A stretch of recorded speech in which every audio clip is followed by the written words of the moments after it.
DorkLair. Welcome to another DorkLair action figure review. Today I'm taking a look at the SH Figuarts Mandalorian with Beskar Armor. This is not going to be a look at the child just yet because it's kind of a lot to do in one video to do two figures like that, because the child really is a full figure, even though it's tiny. It's got a lot of little parts and stuff like that. But overall, I'm super impressed with this figure. Even though it has a lot of the same sort of fidgety, nitpicky little assembly part swap things, where the first Mandalorian was like almost all the part swapping involved like crazy things, and this one has all that, but this has so much more going on that there's a lot of fun to be had beyond just the nitpicky parts. And then also, of course, you have this armor, and I think the shape of the armor really changes, and also the color with the silver, the Beskar color, it changes the shape of the head, and it doesn't make the head seem as small as it looked on the other one. So proportionally, I feel like I like this one a little bit better too. Overall, I like this one a lot more than that first SH Figuarts Mandalorian. So I'm pretty happy with this pretty loaded deluxe style SH Figuarts release. So let's get into this review. Design-wise, the packaging is very typical of your SH Figuarts packaging. They have kept it pretty much the same this whole time. But this one is the wider box, so it's definitely a different shape than your usual SH Figuarts release. But, you know, it has that gold lettering on the front, which I love. I think these are just classy boxes, and I have yet to throw a single one away. So, picture on the back. Yeah, I really do like the SH Figuarts boxes. And getting a look at the sculpt, paint, and details, I really do love the silver they used on the armor. It's just got just the right amount of shine. It's not like, so, you know, like Phasma or C-3PO have like this really almost chrome, but the Beskar is not chrome like that. It's different. It's a flatter kind of shine. Even though it is a clean metallic, it's not reflective exactly. So yeah, so I do really like the look of this. So one of the things that I think is going on that makes this head not seem quite as small as the other one, it was like this weird optical illusion where the head looked really tiny on the other one. The armor on the chest is not as wide, I don't think. It's just not, it doesn't go as far out to the side, or at least it doesn't appear as wide. Maybe that's the silver. I'm not exactly sure why, but for some reason, even though I think it's the same head, I don't quite get that tiny head feel from this one like I did with the other one. And then this one's got a couple different shoulder pauldrons. This is the Mudhorn Sigil pauldron. I think a lot of the undersuit is probably the same sculpt work, but most of the figure is new. Even this part of the undersuit right here is new. So a lot of new sculpt work going on. And then so still remaining a few cobbled parts, you know, like this piece has some of the brown paint on it, and then you got like the gauntlets and the boots that they don't have any sort of Beskar. I'm really curious to see what happens if it's going to change more in season 2. You know, is he going to paint it up? Most Mandalorians seem to have like a color pattern, almost like a tribal color thing going on. Here's a look at the back. He does have a big peg hole in the back. Luckily, he's got the cape, but the peg hole is for his jetpack, which is a really cool piece. He's got a little hole there that I will never use. Another thing is he comes with this same peg again, which is ridiculous. So this is the one you swap out for the strap that goes over his shoulder to carry the rifle on the back. That piece is problematic. It locks this strap in place, and as you can see right here, you know, any sort of bend forward, and this is going to pop forward. So, you know, I don't even really want to bother with it. I'm just not even going to have it in mine. I'm going to pop it right out. I probably will never put it back in. My other one is empty as well. I don't really care. It's a little hole.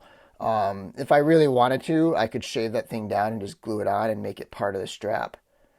But lots of nice little details. The gun, his blaster is a sculpted piece right here that you swap out with the other piece. But I just, the highlight to me of this one is the armor. It's pretty awesome. The cape feels a little better too. It doesn't feel as papery. Like the other one felt like half felt, half paper, or like almost like a velvet side and then a papery thing. This one feels a little more pliable. Like I could probably spritz it with a little water and get some shape into it if I wanted. I wouldn't mind a custom cape, but also you're going to have to modify the figure if you want to put a custom cape, because that's glued down under there, I think. So yeah, but this cape feels a little bit better. It's even got a little extra fray on the side there that looks kind of nice. And let's take a look at Mando next to a few other action figures.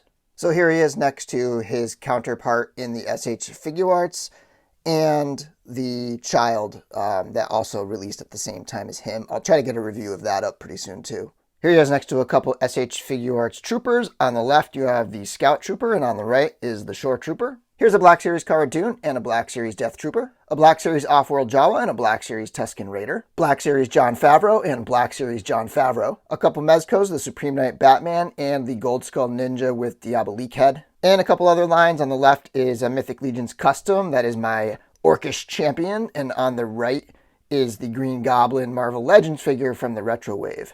And then just a quick look in case anyone's wondering, I'm not reviewing this part of it, but this was a separate release. I think it was about $30, $40, so kind of pricey for such a little guy. But this is the child SH Figuarts that comes with this pram, and I think it's great. I know a lot of people are complaining about this one. Again, weird engineering decisions and stuff, but all that aside, like, it's kind of dynamic and you can do a lot with it. So I actually really do like it, and I'll try to get a review up of that at some point too.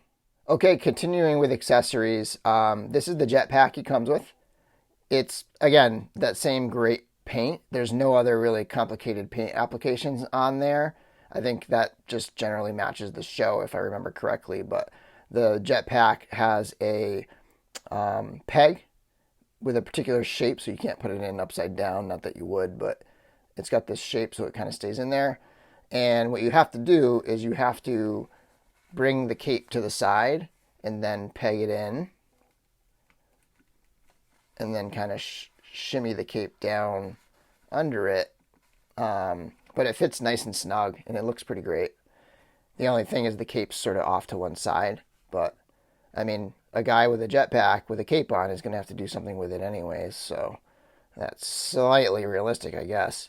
But it looks awesome. I mean, that looks pretty cool. Him with the cape, with him with the jetpack on, looks pretty sweet. But yeah, so there's a look at how he looks with the jetpack on there. So pretty cool looking thing. And then the jetpack has these pieces that will pop out. You can pop in the boosters. So let me do that now. When you're popping the boosters out, be careful, because this piece here is pretty pliable.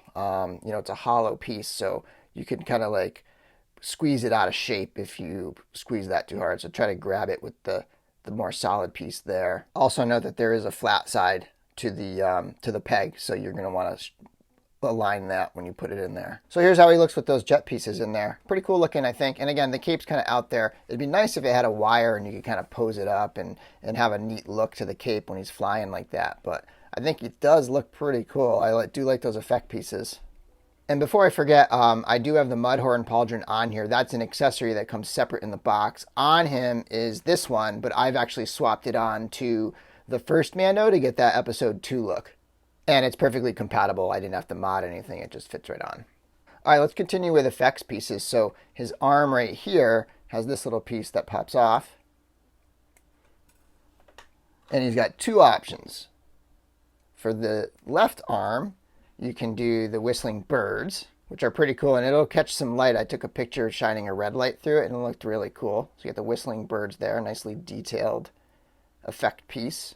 And then on this side, you got this piece comes off. And then over there, he's got the flamethrower, which is pretty cool. And that will also catch some light, kind of in a neat way. So pretty nice effect pieces. Like I said, it's got a lot more interesting things going on than the other Mandalorian, which is a little annoying because pretty much everything he comes with is finicky.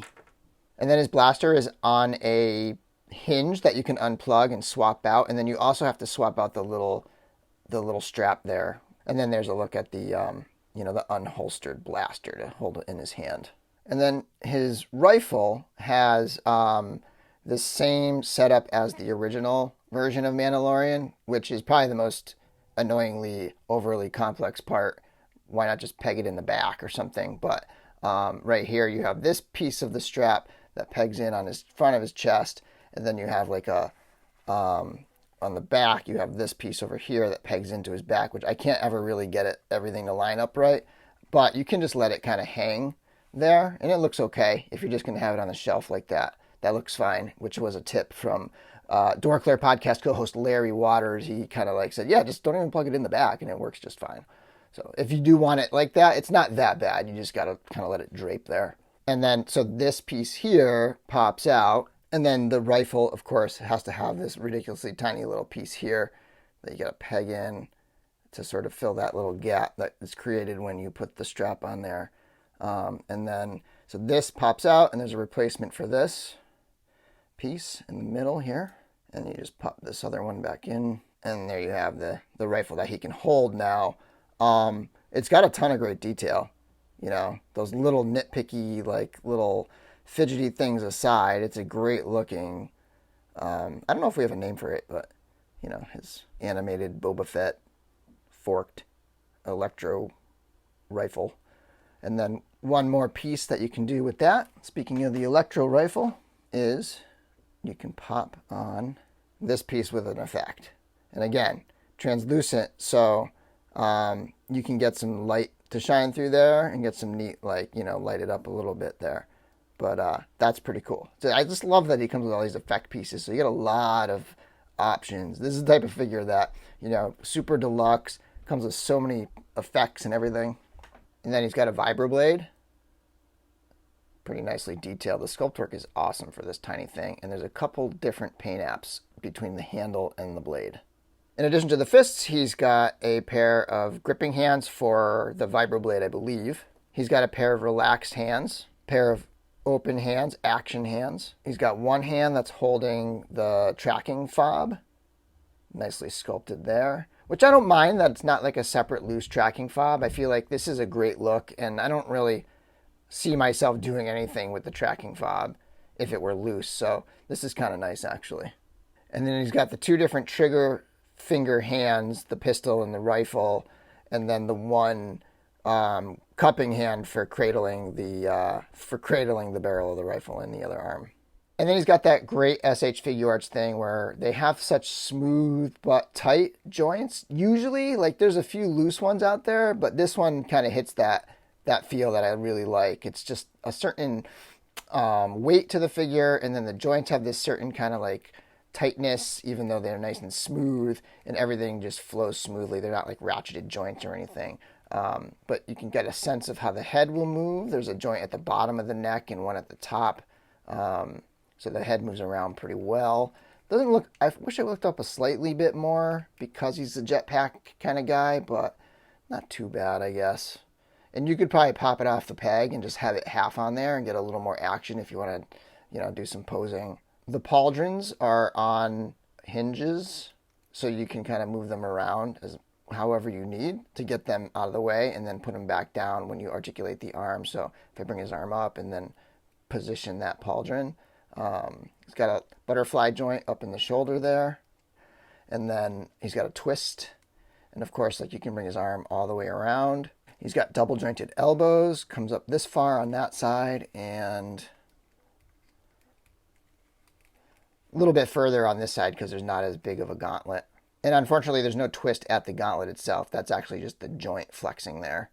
And then the hand is on your usual ball and swivel or ball and hinge type joint on the wrists. So get some good movement there. And then he does have upper torso, but it's pretty low on the figure. So he can crunch back this far and then crunch forward that far. And because of the small distance between the upper joint and the waist, there's not really a great way to kind of get a sense of both of them separately.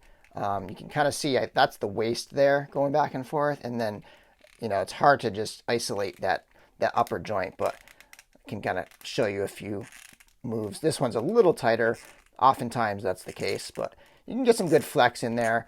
This is getting in the way a little bit, preventing some of the motion as well. But overall, pretty decent. Nothing to write home about in the torso, but not bad either. Articulation here on the holster and on these side flaps. So in the hips, you can kind of do the splits a little bit, not a ton. There's a telescoping joint, so the hips can slide up and down. This one's a little smoother on mine, but you can get him up or down. And then there's a twist, obviously, at that same telescoping point. So they're not drop-down hips exactly. They're drop-down thighs, I guess. And then you have a double-jointed knee. And again, no cut at the boot, similar to the gauntlets there. He can point his feet down. He can point them up. He's got toe articulation. He can go into a ankle rocker quite a bit. So you can get him to rock his ankle that far. You just have to, because of the angle of it, you have to kind of fidget with it and get it under this little cuff of the boot right there. And then this side, again, asymmetrical figure. This side is much more easier to kind of like get in that rocking motion. So overall, I really like this figure. It's a great release. It's got some of the same fidgety little fussy things that are happening with the previous release, but there's so much more in addition to that it makes it an awesome figure. Plus, the proportions of the head seem a little better, and that armor is just, I love the shine of that. It catches the light so nicely. Very cool looking figure. I highly recommend it. Grab it while it's still out there. You know, this is a standard release, so you shouldn't have too much difficulty finding this for, I think, like $70 maybe, or maybe 80. I don't forget the exact price of it, but it's a standard Figuarts release, maybe a slightly deluxe pricing, but shouldn't be too hard to find this figure at all right now. Not saying that it's going to be the same thing a month from now or 6 months from now. But yeah, so get out there. If you want this figure, get it. It's awesome. I highly recommend it. Should be available on like Amazon Japan and stuff like that. So anyway, thanks for watching my video. And until next time, may the force be with you.